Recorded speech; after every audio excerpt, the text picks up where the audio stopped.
Let's pretend you're one of the people in charge of working on Black Mirror. You've had a good run as one of the big shows on Netflix, one of the reasons to watch the platform. But after 5 or 6 years and numerous accolades, there's only so much you can do with exploring man's relationship with technology before you feel you're running out of ideas. So what do? You shake things up. Black Mirror is, at its heart, an anthology show, so why not try something different? Maybe a different genre?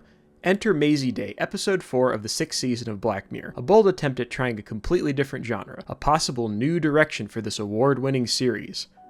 And it's one of the most shockingly inept things I've ever seen.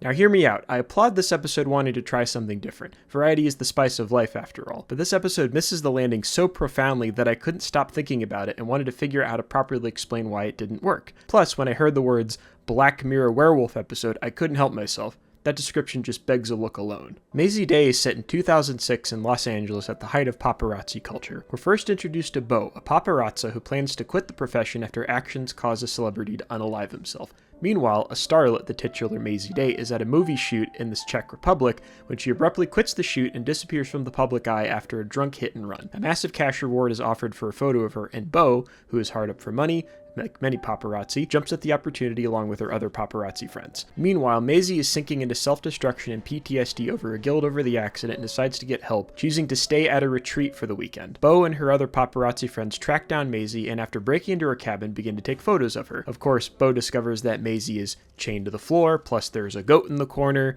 Mazey tries to tell them to get away, then she looks up and, surprise! Turns out the person that Mazey hit wasn't a man, but a werewolf! Silly viewer, she wasn't losing it over the guilt of ending a man's life while under the influence. It was just a monster. What are you, a normal and discerning TV watcher? After reenacting the transformation scene from American Werewolf in London, Mazey Wolf goes sicko mode, killing people and chasing Bo and the remaining paparazzi into a diner. Thankfully, Bo has a gun from a dead cop and uses her admin privileges to deactivate Mazey's wolf hack and make her human again. Mazey then begs for death, so Bo pulls a Reddit dweller and gives Mazey the gun before raising her camera and prepares to snap a photo. We pull out of the diner as a gunshot is heard. Roll credits. Now, all of that sounded normal up until it wasn't. Here's the thing. Genre combinations are nothing new. Some of the most beloved movies of all time are genre mashups. From Dusk Till Dawn is a movie about characters from a gritty crime thriller who accidentally stumble into a schlocky vampire monster movie. Pirates of the Caribbean, Curse of the Black Pearl is a rip-roaring, swashbuckling adventure that also has undead zombie pirates. There are plenty more that I'm sure are equally applicable, but the point stands that the issue isn't that this episode has a monster, it's that it misuses its monster and thinks a nonsensical plot twist counts as a shocking reveal. The werewolf, like every monster, is a metaphor made flesh. It's an archetype made of various folkloric concepts and ideas borrowed from different cultures. They can represent the effects of trauma, guilt, puberty, addiction, a lot of things. Jekyll and Hyde, for example, is essentially about a werewolf, albeit a man who transforms into a debased, beastly form to act out his vices in anonymity. Unfortunately, Jekyll becomes so dependent on the formula he uses to change back and forth that he loses control and shifts into Hyde permanently, his sins now unable to be hidden from the world. An American Werewolf in London is about survivor's guilt. After surviving getting mauled by a werewolf which leaves his friend Jack dead, the protagonist David is haunted by Jack's ghost who keeps telling David to end his life. In addition, all the people David kills as a werewolf haunt him, their mangled bodies growing in number while David slowly comes undone psychologically before meeting his untimely end by police. Heck, the 1941 film The Wolfman is all about guilt, as well as being reportedly inspired by the dichotomy of a German soldier doing terrible things for the regime, then returning home as a loving family man. This film was released during World War II, after all. Lon Chaney Jr.'s Larry Talbot kills a wolf only to find out the wolf was, in fact, a man. This shocking revelation causes Larry to spiral into self-destructive guilt, leaving him questioning his sanity and morality before inevitably transforming into a monster himself and meeting the same end, this time at his father's hand. So what is Mazey Day's take on a werewolf then? Well, on one hand, its approach makes a degree of sense. A thoughtless action leads to someone's death, in this case Mazey driving intoxicated and hitting someone, which leads to a downward spiral where Mazey becomes the very monster that she thinks of herself as. On paper, that sounds like a fine enough idea. A modern update of the Wolfman, but set in Hollywood. Cool, I can get behind that. But see, that's where the problem lies. That aspect of the story, which would have enough material for an entire episode, only comes up in the last 10 minutes. In fact, the episode plays out more like a riff on Nightcrawler before abruptly shifting gears into a completely different genre. Sure, there are hints of the reveal and blink and you'll miss it shots and horribly on the nose lines. but that doesn't count as effective foreshadowing. The jump between satirical psychodrama jab at paparazzi culture to monster movie is such a giant leap to happen in such a short period of time that it ends up both ridiculous and jarring in tone. It doesn't work as a twist because it does nothing to recontextualize or enhance the themes of the episode. If you break it down, the episode is trying to comment on the nature of paparazzi's invasiveness to privacy while showing how celebrities are flawed and imperfect people who are suffering silently in their own ways. That, on its own, works well enough. The idea of throwing in a werewolf to represent a celebrity's downward spiral feels like such a last-minute addition that is barely alluded to, which only serves to add action and gore to cap off what was a not particularly engaging story. You got your action, but the reveal of the monster in this otherwise grounded and realistic story ends up provoking laughter rather than gasps. Additionally, the use of the werewolf adds very little that we didn't already know about the character. Mazey was involved in a hit and run, so she's taking pills and drinking heavily and has nightmares about the accident. Okay, that's self-explanatory. That sounds like addiction, post-traumatic stress disorder, the works. But then you throw in the fact that she's a werewolf and just starts killing people, random people, mind you, and you completely screw up what the supposed main intent of the episode is supposed to be. Suddenly, it's no longer about the invasion of privacy and the exploitative nature of paparazzi culture. It's no longer about this actress who is suffering behind the scenes and people attempting to exploit her trauma for a quick profit. Any attempt at theme or nuance has been rendered non-existent for now, as all the episode becomes is that a bunch of paparazzi found out that this actress is a werewolf who kills a bunch of people before dying. Another issue is the episode's reliance on the tired cliche of what I'll call rampaging monster syndrome, when a movie doesn't have its monster character thought out, so it just defaults to a monster running around killing people to fill up time. Mazey, our tragic, sympathetic actress, is suffering from addiction and guilt. She's stricken with post-traumatic stress disorder over the accident. Her mental state is fragile. The werewolf is meant to represent the worst aspects of her downward spiral, her literal regression into an animal reflective of that aspect of her personality. Now, in the context of the narrative, killing the paparazzi makes sense. They invaded Mazey's privacy, so by the logic of karmic justice, they should be punished. In addition, they're also characterized as complete scumbags, so, no harm there. But the other people who die in the climax are a completely different story. They weren't culpable according to the narrative, so why kill them? In the climax, Mazey kills about 5 people outside of the paparazzi for no reason narratively besides the episode needing an action scene to end on. One of the challenges of a werewolf story can be maintaining an audience's sympathy if the protagonist happens to be the werewolf. There's only so many times we can use the "it's not their fault they have a curse" sympathy card when the protagonist or other character is literally in danger of brutally murdering people. An audience's sympathy can only last so long before the audience begins to believe the tortured proclamations of "I'm a monster!" and actively cheers on the werewolf's death. This episode accidentally makes a case for why Mazey should die because of the other people she kills. It unwittingly robs the supposed tragic central character of sympathy when the entire episode is trying to get us to utterly despise the paparazzi for trying to profit off of her suffering. It's a bafflingly bad bit of writing that messes up its intended role reversal of this ending, where the audience is supposed to be rooting for the monster as opposed for the humans to escape. Also, there's the unfortunate stereotype it reinforces of drug addicts being violent and dangerous when they're more likely to be victims of violence rather than perpetrators. Nice one. Now, this episode sucks. I am not in the minority opinion of that, but there are good elements to it.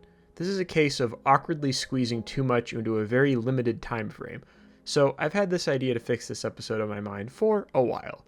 Specifically, I would fix it by splitting it into 2 different stories. The bones of them are there. They just need to be assembled right. So let's try it, shall we? Let's start with the more grounded option, the one that would require the least amount of rewriting. First order of business, eliminate the werewolf entirely. It's so superfluous as the episode exists presently, so just get rid of it. Instead, let's lean more into the psychological thriller angle. Picture this. Beau's going around trying to make ends meet, doing her job as a paparazzi. She invades people's privacy for a living. Maybe she's a photographer who's trying to make it in LA, but this is the best she could do. She's aware that what she's doing is kind of sick, but the money is great, so she keeps doing it. Then, like in the original episode, her actions soon lead to a celebrity offing themselves. Then she starts to question her profession. But at the same time, she's strapped for cash. She's in a serious pickle. She needs to find a solution quick or she's gonna get evicted from her apartment. Oh no, what's she gonna do? Then, newsflash, Mazey Day suddenly disappears from the spotlight. A big change here is that we never get Mazey's perspective. presented as this big tabloid subject where we only know what Bo knows, which is very little. Then, Bo gets news of the cash reward that would be just enough for her to make her rent and beyond. Better yet, maybe she decides this will be the last job she ever does. So, she and her friends scope out Mazey's house, then track her down to this retreat. Meanwhile, Bo keeps telling herself that this is all for the money. She just needs to take those last few photos and then she's on Easy Street and she'll go to more legitimate work. Meanwhile, Bo and her friends are technically committing breaking entering and stalking someone. Then they get to the retreat, and they find Mazey Day on her bed, pale and sweating. She's a complete mess. She's going through intense detox and drug withdrawal. Mazey wakes up just enough to beg all of the paparazzi to leave her alone. She's a far cry from the glamorous movie star we've seen in the ads and newspaper. She's this pitiful wreck of a person. Bo has a moment where she sees how sad and broken Mazey looks. Then Bo remembers everything that's writing the line for this job and is the first person to start taking pictures. Then everyone starts taking pictures. It's like the most hellish light show ever. Meanwhile, we quickly have a flashback from Mazey's perspective where we see what brought her to this state. She was a starlet who cracked under the constant pressure of her career, then turned to drugs and alcohol. Then one night, while intoxicated, she accidentally killed a passerby and realized that she needed help. The point is, she's this horribly broken person and not something to be exploited. Then, the stress of the event causes Mazey to have a heart attack and she dies. Now the gang is left with the dead body of this actress and the security on this retreat are closing in on them. What do they do now?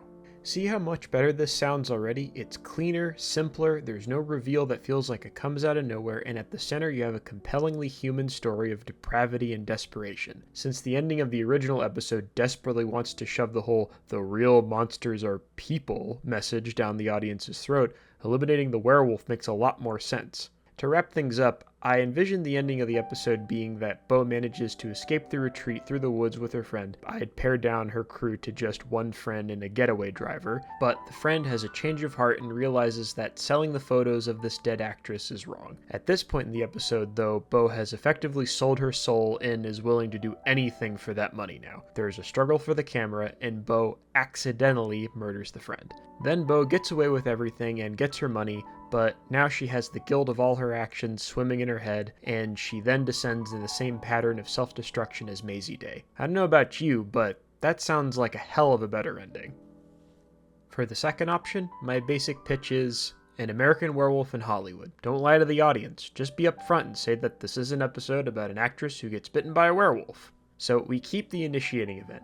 Mazey gets drunk and high and goes for a drive while at a movie shoot in Europe. Then she hits a werewolf, gets bitten, then her producers try to cover up the accident. Mazey is then forced to keep up appearances and pretend the accident didn't happen while she goes back to the States. Maybe she has a agent or manager who is super hard pressed into her doing a press junket for her new movie. In fact, have there be a very big public event like a premiere or a big appearance on a talk show for what will become our climax. So anyway, as the deadline approaches, Mazey is coming undone behind the scenes. She's taking pills, drinking, and is haunted by nightmares born of her guilt, as well as the monster she's fated to turn into. Maybe Mazey could have a friend who is expressing concern with the sudden changes in her behavior. Then, the climax would be this big interview or movie premiere. It turns out it's on a full moon, so Mazey turns into a werewolf in full view of the public. Then she goes on a little rampage in the streets of LA, maybe killing the agent or a few other people we've set up beforehand as obviously awful people, before she gets killed by the police or runs away into the wilderness. The disaster becomes this big front page tabloid event. The big sensationalist headline could be "Nightmare on the Red Carpet. Troubled actress was a monster all along." It could be both grimly satirical and tragic, a grotesque parody of the way news and celebrity culture makes a big spectacle out of tragedies. Throughout the episode, we could satirize the mass media and Hollywood culture and the whole idea of Mazey having to pretend to be someone she's not. Werewolf fiction is no stranger to playing with concepts of duality. I mean, just look at movies like The Howling, which concern a commune of 80s yuppies who happened to be bloodthirsty monsters. Either way, all the pieces are there for a great satirical monster story. Ideas are a dime a dozen. Anyone can have an idea. It's all in the execution. At the same time, though, you have to know when to consolidate for what makes a cohesive narrative. Mazey Day was different, sure, but it comes off as sloppy more than anything. All the ingredients are there, but the execution was just so haphazard and tried to do so many things that were hastily assembled or poorly thought through that we got this awkward mess of an episode. It's like trying to make tomato soup and then throwing in candy, then beans, then a slice of pizza, then... That's too many things. I know the general rule is that anthologies tend to have hit and miss episodes, but this one was such a huge miss to me that it's hard to ignore. So much potential, and it could have been realized with just a few tweaks. So let this be a rule to fellow writers out there. Know when to cut, know when to focus on a few ideas at a time. It's always nice to swing for the fences, but sometimes doing a few things well rather than everything will make for a better story in the long run.